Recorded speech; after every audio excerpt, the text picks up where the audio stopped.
Shri Swami Samarth Priya's life YouTube channel तुम्हा सर्वांचं मनपूर्वक स्वागत आहे। आज आपण या व्हिडिओमध्ये अक्षय तृतीया दिवशी पितरांची पूजा आपल्याला कशा पद्धतीने करायची आहे याची माहिती आहे ते आपण पाहणार आहोत।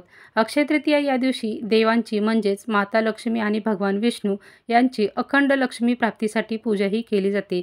त्याचबरोबर या दिवशी आपल्याला जर 3 पिढ्यांचा पितृदोष असेल किंवा तो आपल्याला पितृदोष लागू नये यासाठी तो कमी होण्यासाठी त्याचबरोबर पितरांचा आशीर्वाद मिळवण्यासाठी आपल्याला पितरांची पूजा ही ती या दिवशी केली जाते।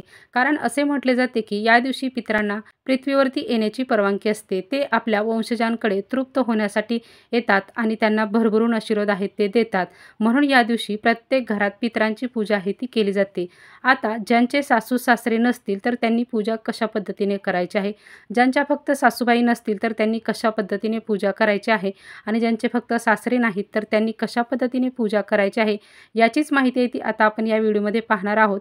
त्यासाठी हा व्हिडिओ स्किप करू नका, संपूर्णपणे पहा, जेणेकरून तुम्हाला सर्व काही सविस्तर माहिती आहे ती मिळेल आणि तुम्हाला अशाच पद्धतीने अक्षय तृतीयेला पितरांची पूजा करण्यासाठी ही माहिती आहे ती उपयुक्त पडेल।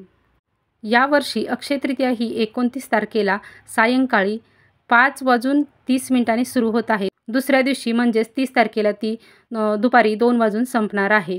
पण उदयतिथीनुसार आपल्याला 30 तारखेलाच अक्षय तृतीया ही साजरी करायची आहे। त्यामुळे या दिवशी आपल्याला ज्या काही पूजा ज्या काही सेवा आपल्याला करायच्या आहेत त्या आपल्याला या दिवशी करायच्या आहेत। या दिवशी माता लक्ष्मी आणि भगवान विष्णू यांची पूजाही करायची आहे। तसेच या दिवशी आपल्याला पितरांची पूजाही आपल्याला करायची आहे। तर त्याचा शुभमुहूर्त कोणता आहे ते आता आपण पाहूया की शुभमुहूर्त पितरांची पूजा करण्यासाठी दुपारी 12 ते 3 या कालावधीमध्ये आपल्याला ही पूजा आहे ती करायची आहे।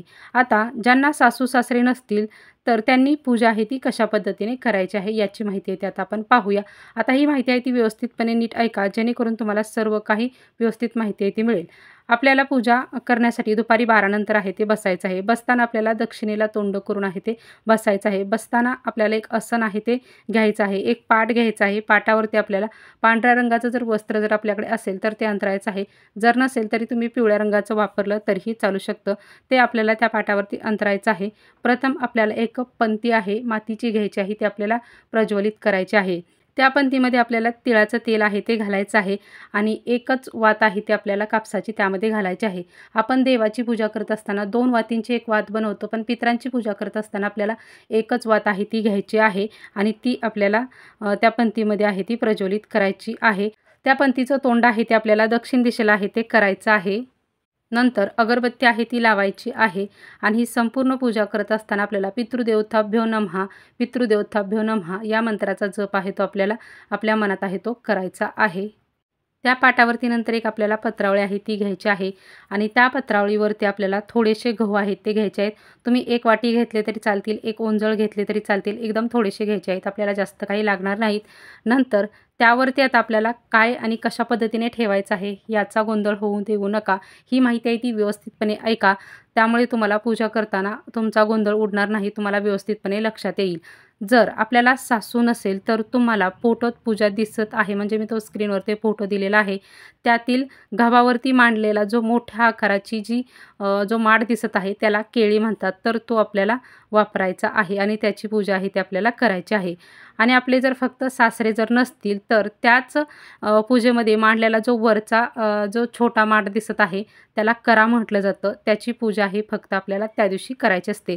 म्हणजे खालच्या केळीची पूजा आहे ती आपल्याला जर करायची नाही, आपल्या सासूबाई जर असतील तर आपल्याला केळीची पूजा नाही करायची, फक्त कराची पूजा आहे ती आपल्याला करायची आहे। आता दोन्हीही नसतील म्हणजे सासू सासरे हे दोघे जर नसतील तर आपल्याला करा आणि केळी या दोन्हीची पूजा आहे ती आपल्याला करायची आहे। ज्याप्रमाणे फोटोत दाखवलेलं आहे त्याप्रमाणे आपल्याला पूजा आहे ती करायची आहे। आता तुमच्या सर्व काही लक्षात आलं असेल, सासूबाई नसतील तर केळीची पूजा करायची आहे म्हणजे मोठ्या माठाची, आणि जर सासरे नसतील तर जो छोटा माठ आहे तो म्हणजे करा, त्याची फक्त पूजा करायची आणि जर दोघे जर नसतील तर दोन्हीची पूजा करायची आहे। आता पूजा आपण कशी करायची हे पाहूया। जे आपण गहू घेतलेले होते पत्रावळीमध्ये त्यावरती आपल्याला जो मोठा माठ आहे जो आपण घेतलेला आहे तर तो म्हणजे आपले जर दोन्ही जर सासू सासरे नसतील तर अशा पद्धतीने आपल्याला पूजा आहे ती करायची आहे की जो आपण मोठा माठ घेतलेला आहे तो म्हणजे केळी, तर तो आपल्याला त्याच्यावरती ठेवायचे आहे आणि त्यामध्ये आपल्याला पाणी भरायचं आहे। पाणी भरल्यानंतर त्यामध्ये आपल्याला सुपारी टाकायची आहे, हळदी कुंकू टाकायचं आहे, फूल टाकायचं आहे, काळे तीळ टाकायचे आहेत, तांदूळ टाकायचे आहेत. अशा पद्धतीने आपल्याला ते मांडायचं आहे आणि त्यावरती आपल्याला जो छोटा माठ म्हणजे करा आहे ते आपल्याला त्यावरती मांडायचे आहे. त्यामध्येही आपल्याला पाणी आहे ते भरायचं आहे. त्यामध्येही आपल्याला थोडासा गंध टाकायचा. त्यानंतर काळे तीळ आणि थोडेसे तांदूळ आहेत ते आपल्याला टाकायचे आहेत.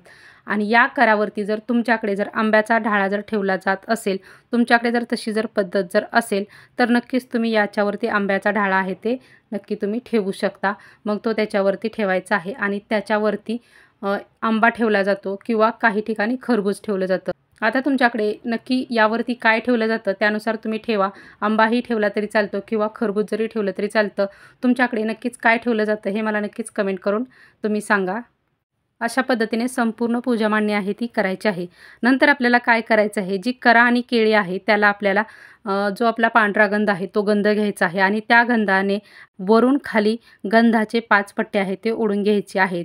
आपल्याला आपण ज्यावेळेस कलश स्थापना करतो, देवाची ज्यावेळेस आपण कोणतंही कलश मांडतो त्यावेळेस आपण काय करतो, खालून वरती वळतो. पण नाही, आपण ज्यावेळेस पितरांची पूजा करतो त्यावेळेस आपल्याला वरून खाली असे पट्टे आहेत ते 5 ओढायचे आहेत. हळदी कुंकवाने हे ओढायचे नाहीत, हे पांढऱ्या गंधानेच आहेत ते ओढायचे आहेत. कारण पितरांची पूजा करत असताना आपल्याला पांढऱ्या गंधाचा वापर आहे तो करायचा असतो. त्यामुळे आपण पांढरा गंध आहे तोच वापरायचा आहे. यानंतर करा आणि केळीला जो कलावा जो मिळतो आपल्याला पूजेच्या साहित्य जिथं भेटतं तिथून आणायचा आहे आणि तो कलावा आहे तो आपल्याला करा आणि केळीला एकूण असे 3 फेरे आहेत ते घ्यायचे आहेत आणि त्यानुसार आपल्याला ते बांधायचं आहे. यानंतर आपण पितृदेवोत्थाभ्यो नमः या मंत्राचा 11 वेळा आपल्याला जप आहे तो करायचा आहे. अशा पद्धतीने आपल्याला संपूर्ण पूजा मांडणी आहे ती करून घ्यायची आहे आणि यानंतर आपल्याला नैवेद्य आहे तो दाखवायचा आहे.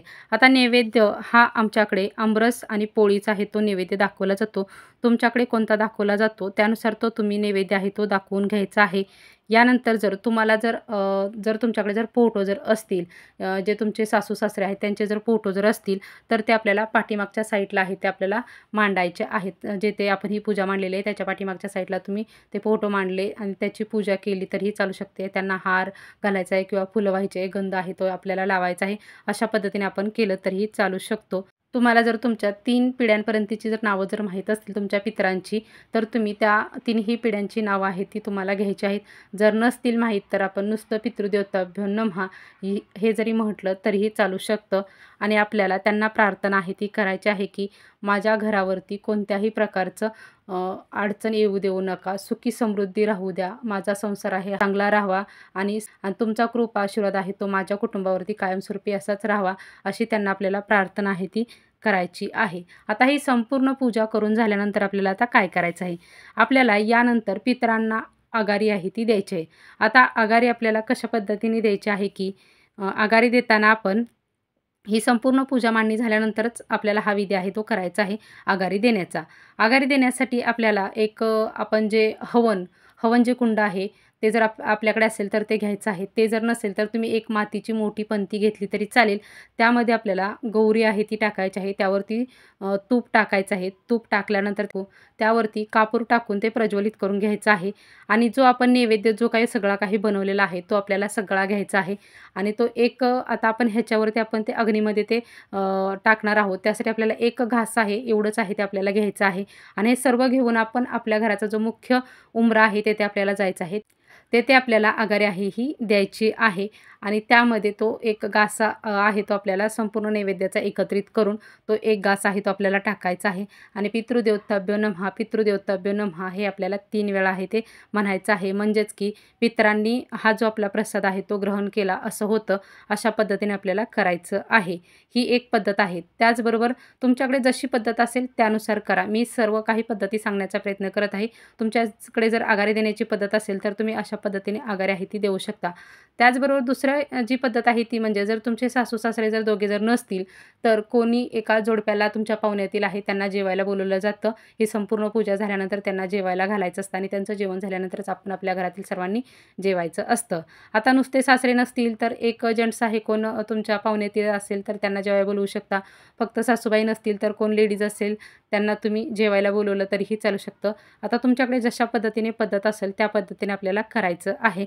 जर तुमच्याकडे कोणी जर जेवायला असं नसेल बोलवलं जात तर काय करायचं आहे, किंवा आघाडी जरी नसेल तुमच्याकडे जर केली जात तर काय करायचं आहे, जे आपण नैवेद्याचं जे ताट आहे ते आपण ही केलेलं आहे तयार, तर ते आपल्याला एका कावळ्याला आहे ते खायला घालायचं आहे. जो पक्षी असतो त्याला तुमच्या छतावरती किंवा बाहेर कुठे असेल तिथे त्याला खायला घाला. जर कावळा जर नाहीच आपल्याला भेटला तर शेवटी तुम्ही गाईला जरी खाऊ घातलं तरीही चालू शकतं. तो तुमचा प्रसाद आहे तो पितरांपर्यंत आहे तो नक्कीच पोचतो. तर अशा पद्धतीने आपल्याला आहे ती या दिवशी करायचं आहे. तसेच आपण पितरांना स्मरून आहे ते या दिवशी एक गोष्ट आहे ती दान करायची आहे. ती म्हणजे आपल्याला एक मातीचा मोठा माठ आहे तो घ्यायचा आहे. तो तुम्ही एखाद्या गरजू व्यक्तीला, म्हणजे ज्याला खरंच गरज आहे आणि ते घेऊ शकत नाहीत, अशा गरजू व्यक्तीला नक्कीच तुम्ही पाण्याने भरून आहे तो दान करू शकता. नाहीच आपल्याला त्यांना म्हणजे कोणत्या व्यक्तीला असं देणं शक्य झालं तर तुम्ही मंदिराच्या बाहेरही एखाद्या अशा प्रकारचा माठ घेऊन आहे तो पितरांना स्मरून आहे ते नक्कीच दान करू शकता. त्याने तुम्हाला अनंत पुण्यप्राप्ती आहे ते मिळेल. त्यामुळे तुम्ही अशा पद्धतीने आहे ते आपल्याला करायचं आहे. तर आता ही संपूर्ण जी पूजा आहे ती आपण कधी उचलायची हा प्रश्न आहे तो बऱ्याच जणांना पडतो. आपण ही पूजा त्याच दिवशी उचलायची का दुसऱ्या दिवशी? तर ही जी पूजा आहे ती आपण दुसऱ्या दिवशी आहे ती सकाळी उचलायची आहे. आणि त्या ज्या कराणी केळीमधले जे पाणी आहे ते आपल्याला झाडांना आहे ते घालायचं आहे. तुळस सोडून इतर कोणत्याही झाडांना घातलं तरी चालेल. आणि हे कराणी केळी तुम्हाला जर दान करणं शक्य असेल तर तुम्ही नक्की दान करा. नाहीतर यामध्ये पाणी भरायचं आहे आणि ते पक्ष्यांना पिण्यासाठी म्हणून आपण एखाद्या झाडाखाली आहे तर अशा पद्धतीने भरून ठेवू शकतो. आता ह्यातील जे गहू आहेत जे पूजेसाठी वापरलेले तर त्याचं काय करायचं? तर ते गहू आहे तेही आपल्याला पक्ष्यांना आहे ते खाऊ घालायचे आहेत. जे फूल हार आहे ते आपण पूजेसाठी वापरलेलं आहे ते आपण निर्मल्यामध्ये आहे ते टाकून द्यायचं आहे. आणि त्याचबरोबर या दिवशी अजून एक आपल्याला विधी आहे तो करायचा आहे. ते म्हणजे आपल्याला या दिवशी संध्याकाळी दिवे लागणीनंतर एक दिवा आहे तो प्रज्वलित करायचा आहे. तोही आपल्या मुख्य दरवाजाच्या बाहेर दक्षिण दिशेला तोंड करून आहे तो आपल्याला हा दिवा आहे तो पितरांना स्मरून आहे तो आपल्याला प्रज्वलित आहे तो करायचा आहे. आणि पितृदेवतांना आपल्याला पुन्हा एकदा प्रार्थना आहे ती करायची आहे. या पद्धतीने अक्षय तृतीया दिवशी आपल्याला संपूर्ण पूजा आहे ती अशा पद्धतीने करायची आहे. श्री स्वामी समर्थ.